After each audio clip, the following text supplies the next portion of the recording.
नमस्कार, मैं हूं डॉक्टर हिमांशु त्यागी, बच्चों का हृदय रोग विशेषज्ञ मतलब पीडियाट्रिक कार्डियोलॉजिस्ट। आज जो पीडियाट्रिक कार्डियोलॉजी मतलब वो ब्रांच मेडिसिन की, वो डॉक्टर जो दिल से डील करते हैं। अगर मैं लोगों से पूछूं, कॉमन पब्लिक से, कि भाई आंखें क्या काम करती हैं, तो आप तुरंत बता देंगे आंखें देखने का। कान क्या काम करते हैं? सुनने का।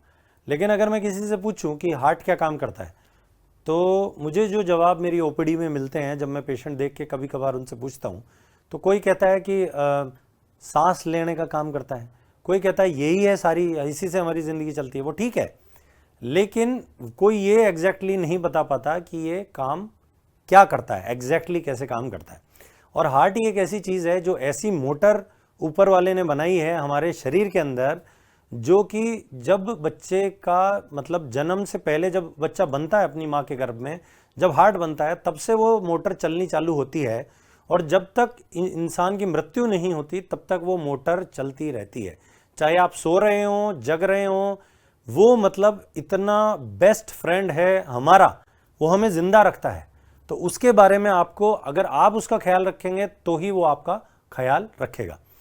तो इसी क्रम में मैं एक बार हार्ट का संरचना क्या होती है, कैसा होता है हार्ट और कैसे काम करता है, वो मैं आपको थोड़ी सी जानकारी देता हूं। हार्ट का एक, अगर आप देख रहे हो डायग्राम यहाँ पे दिख रहा है कि इसके 4 भाग दिख रहे हैं, 1 2, तीसरा भाग पीछे की तरफ है, 3 और 4, 4 भाग होते हैं। मैं यहाँ पे बना कर के भी दिखाऊंगा अभी। तो हार्ट, जैसा कि मैं बोल रहा था कि हार्ट के 4 भाग होते हैं।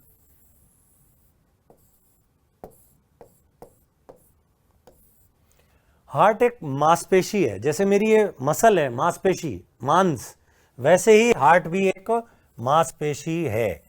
ये, इसके अंदर कुछ हड्डी या ऐसा कुछ नहीं होता, ये मांसपेशी है पूरी। तो हार्ट कैसे काम करता है, इसके 4 भाग होते हैं। नॉर्मली मेरा हार्ट लेफ्ट साइड में, मतलब लेफ्ट साइड में होता है, किसी बहुत ही रेयरली राइट साइड में भी होता है, या फिर बीच में भी हो सकता है। ज़्यादातर लोगों का लेफ्ट साइड में होता है। उसके 4 भाग होते हैं, 1 2 3 और 4। 1 नंबर के भाग है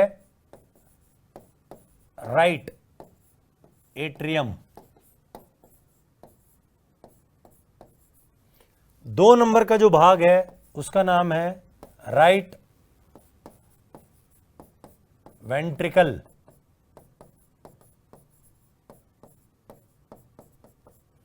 तीसरा नंबर का जो भाग है उसका नाम है लेफ्ट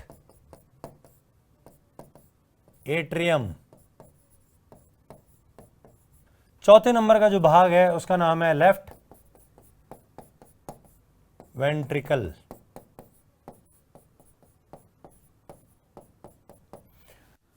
तो जो अब हमारा जो गंदा खून है, अगर आप कुछ देख पा रहे हो, जो ये मेरी हाथ के हथेली में भी जो नलियां दिखती हैं, वो गंदे खून की, मतलब डीऑक्सीजनेटेड ब्लड। गंदा खून मतलब जिस खून में कम ऑक्सीजन होती है, वो खून इन नलियों से, ऊपर वाले भाग से, इस नली के द्वारा, बड़ी नली के द्वारा, जिसको हम सुपीरियर वीना केवा SVC बोलते हैं, वहां से गंदा खून ऊपर वाले भाग से, सर से और हाथों से, और ये नीचे वाली नली जिसको हम IVC बोलते हैं, इंफीरियर वीना का, मतलब मेरे नीचे वाले भाग से डीऑक्सीजनेटेड गंदा खून लेके वो 1 नंबर मतलब राइट एट्रियम में लाती है।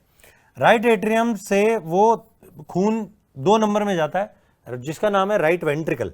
और ये जो वाल्व है, ये आपको दिख रही होगी, जो मैंने ऐसे बनाई है, ऐसे करके, वो वाल्व खुलती है, बंद होती है, खुलती है, बंद होती है। जब खून उसके द्वारा आगे जाता है तो वो खुल जाती है, और जब खून आगे चला जाता है तो वो अपने आप स्वतः ही बंद हो जाती है। इस वाल्व को हम बोलते हैं ट्राई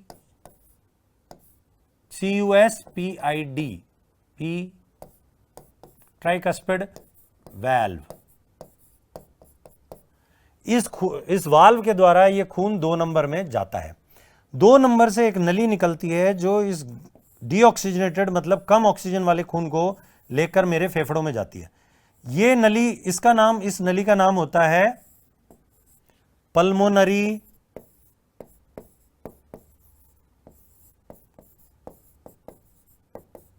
आर्टरी। और ये जो वाल्व आपको दिख रही है, जैसे यहाँ की एक वाल्व थी, यहाँ भी एक वाल्व है, इस वाल्व का नाम है पल्मोनरी वाल्व, पल्मोनरी वाल्व। तो जो डीऑक्सीजनेटेड ब्लड यहाँ से दोनों फेफड़ों के अंदर गया, तो जब मैं सांस लेता हूँ तो हवा में जो ऑक्सीजन है वो मेरे फेफड़ों के अंदर जाती है, जो 2 फेफड़े होते हैं।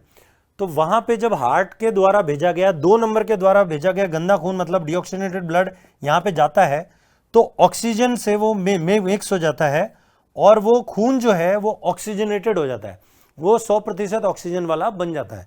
वहाँ से वो खून 4 नलियों के द्वारा, 2 नली इस फेफड़े से, 2 नली इस फेफड़े से, वो खून पूरा पूरा 3 नंबर में आता है, चारों नलियों के द्वारा। और इन नलियों को बोलते हैं पल्मोनरी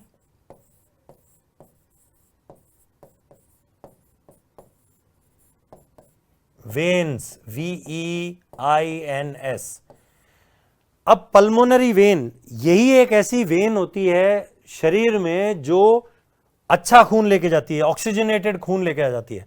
बाकी कोई भी वेन, जैसे superior vena cava, inferior vena cava, वो सारी की सारी वेन डीऑक्सीजनेटेड ब्लड लेके जाती है, उनके अंदर डीऑक्सीजनेटेड कम ऑक्सीजन वाला ही खून रहता है।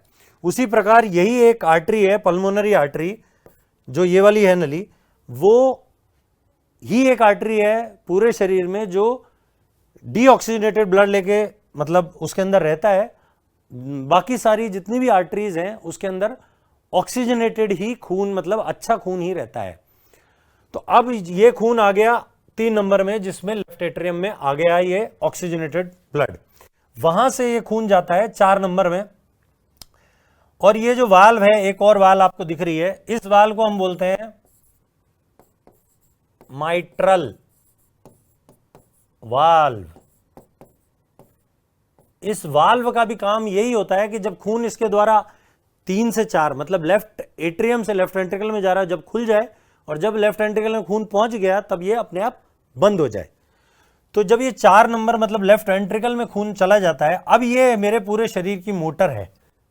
इस मोटर के द्वारा मेरा खून, एक नली होती है जिसको हम अयोटा बोलते हैं, पूरे शरीर को सप्लाई हो जाता है। ये मेरा शरीर है, तो ये जो नली है जो मेरे पूरे शरीर को खून सप्लाई करती है, उसको हम अयोटा बोलते हैं।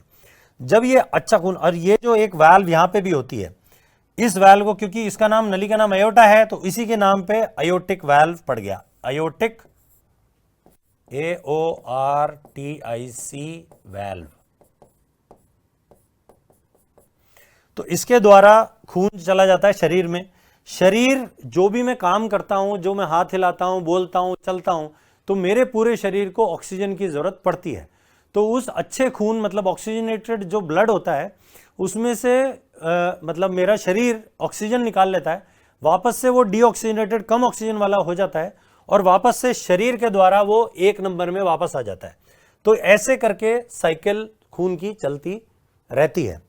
अब मैं आपको एक चीज और बताना चाहता हूं कि जैसे कि भाई, हार्ट तो, शरीर को तो खून पहुंचा दिया हार्ट ने, और ये मैंने आपको साइकिल बता दी कि कहां से गंदा खून फेफड़ों में गया, अच्छा होके 3 और 4 में आया और पूरा शरीर में चला गया। लेकिन हार्ट की खुद की मांसपेशी को कौन सी नली सप्लाई करती है, वो हम अगर बात करेंगे, तो ये पिक्चर अगर आप उसमें रखेंगे अपनी, तो मैं अगर आपको ये बताऊं, ये अयोटा है जो, अच्छा सॉरी इरेजर, ये मैंने, मतलब ये मैं पहली बार यूज़ कर रहा हूँ ये आप लोगों को पढ़ाने के लिए, तो थोड़ी सी मेरे में त्रुटि होगी, तो उसके लिए माफ़ कीजिएगा। तो ये जो एयोटिक वाल्व है, जहाँ से एयोटिक वाल्व निकलती है, वहाँ से 2 पतली पतली नलियाँ निकलती हैं, जो मेरे शरीर की, जो मेरे हार्ट की जो मांसपेशी है, उसको ये खून, अच्छा खून सप्लाई करती है, ये जो हार्ट की मांसपेशी है उसको। तो ये जो नलियाँ हैं, इनको हम बोलते हैं कोरोनरी,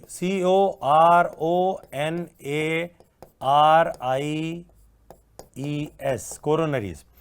तो ये कोरोनरीज, मतलब जो हार्ट की मसल है, जो हार्ट की मांसपेशी है, उसको भी, हार्ट को काम करने के लिए खून चाहिए अच्छा, तो ये कोरोनरी राइट और लेफ्ट 2 होती हैं, तो ये हार्ट की मांसपेशी को खून सप्लाई करती है। अगर इन कोरोनरी में जो हम सामान्यतः देखते हैं, हार्ट अटैक आ गया, मायोकार्डियल इन्फेक्शन जिसको हमारी भाषा में बोलते हैं, तो इन्हीं कोरोनरी के अंदर थक्का जम जाता है और तभी वो हार्ट अटैक आता है। जब मतलब यहां से खून अगर थक्का जम गया तो हार्ट की जो मांसपेशी है उसको खून नहीं मिलेगा, तो खून नहीं मिलेगा तो हार्ट की मांसपेशी कैसे काम करेगी, और वो उसको खून नहीं मिलने की वजह से हार्ट अटैक, जिसको हम हमारी भाषा में मायोकार्डियल, मायोकार्डियल मतलब हार्ट की मसल, उसको इन्फेक्शन मतलब खून कम जाने की वजह से उसमें इन्फेक्शन मतलब वो हार्ट की मसल कई बार मर जाती है। तो ये है हार्ट की संरचना। आपको अब इस हार्ट की संरचना में मुझे ऐसा लगता है कि मैंने काफ़ी इंफॉर्मेशन दे दी है। अगर आपको फिर भी कोई क्वेश्चन हो तो आप कमेंट सेक्शन में मुझसे पूछ सकते हैं। तो इसी के साथ मैं ये आज का मतलब हार्ट के ऊपर की संरचना और वो जो मेरा एपिसोड है वो ख़त्म करता हूँ, और मैं अगले आपके टीचिंग क्लास या अगले एपिसोड में आपके साथ में वापस मिलूँगा।